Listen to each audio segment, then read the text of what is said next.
Hello दोस्तों, नमस्कार। मेरा नाम है हबी और आप सुन रहे हैं डरावनी कहानी। दोस्तों, आप सभी से विनम्र विनती है कि आप मेरे यूट्यूब चैनल को सब्सक्राइब करें। धन्यवाद। चलिए कहानी की ओर बढ़ते हैं। ब्रह्मराक्षस की लंबी कहानी। बहुत समय पहले काशी नगरी के पास एक छोटा सा गांव था। वहां एक विद्वान ब्राह्मण पंडित रहते थे जिनका नाम भानुदेव था। वे अत्यंत ज्ञानवान थे, परंतु धीरे धीरे उनमें घमंड और क्रोध आने लगा। एक शाप की शुरुआत।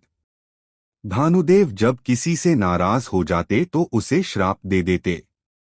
लोग उनसे डरने लगे, लेकिन भीतर ही भीतर उनसे घृणा करने लगे।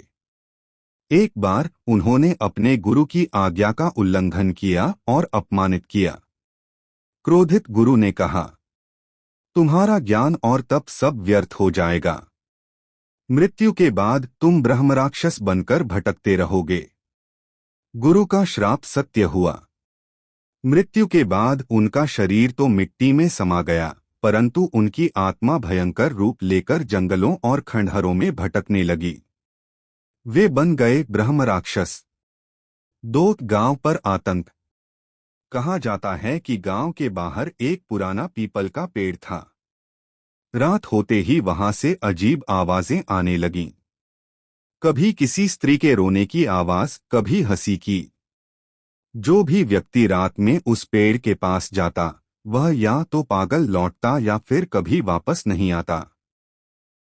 लोगों ने देखना शुरू किया कि एक विशालकाय छाया, जिसकी आंखें अंगारों जैसी लाल थीं, कभी पेड़ पर तो कभी श्मशान में मंडराती।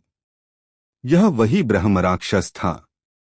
वह इंसानों पर हमला नहीं करता था, बल्कि उनके मन को वश में कर लेता।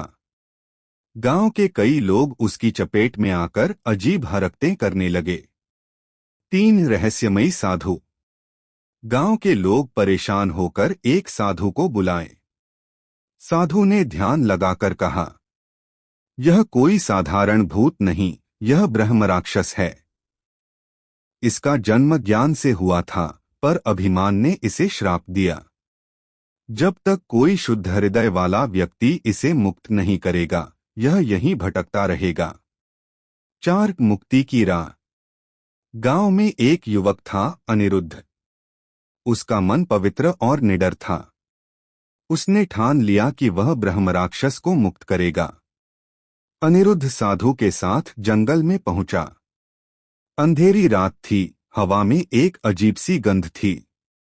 अचानक पेड़ की शाखाओं से लटकती हुई वह भयानक आकृति प्रकट हुई। उसके दांत लंबे थे, बाल बिखरे हुए और शरीर से आग जैसी लपटें निकल रही थीं। ब्रह्मराक्षस गर्जा, कौन है जो मेरे श्रापित स्थान पर आया है? अनिरुद्ध कांप गया, लेकिन साहस बटोरा और बोला, हे आत्मा, मैं तुम्हें मुक्त करने आया हूं। ब्रह्मराक्षस हंस पड़ा। उसकी हंसी से पेड़ की पत्तियां झरने लगीं। 5 अंतिम यज्ञ। साधु ने अनिरुद्ध को मंत्रोच्चारण करने को कहा। अनिरुद्ध ने पूरे मन से मंत्र गाए। ब्रह्मराक्षस तड़पने लगा। उसका चेहरा कभी मानव जैसा होता तो कभी दैत्य जैसा। अचानक उसने चिल्लाकर कहा, मुझे क्षमा करो, मुझे मोक्ष दो।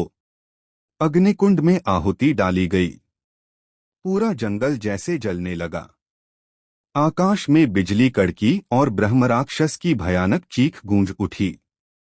धीरे धीरे उसका विकराल रूप गायब हो गया और एक शांत प्रकाशमयी स्वर गूंजा, धन्यवाद, अब मैं मुक्त हूं। 6 अंत। उस रात के बाद वह गांव कभी परेशान नहीं हुआ। लेकिन आज भी लोग कहते हैं कि पीपल के उस पेड़ के पास कभी कभी धीमे स्वर में मंत्रोच्चारण सुनाई देता है, जैसे कोई आत्मा अपने पापों से मुक्ति के लिए प्रार्थना कर रही हो।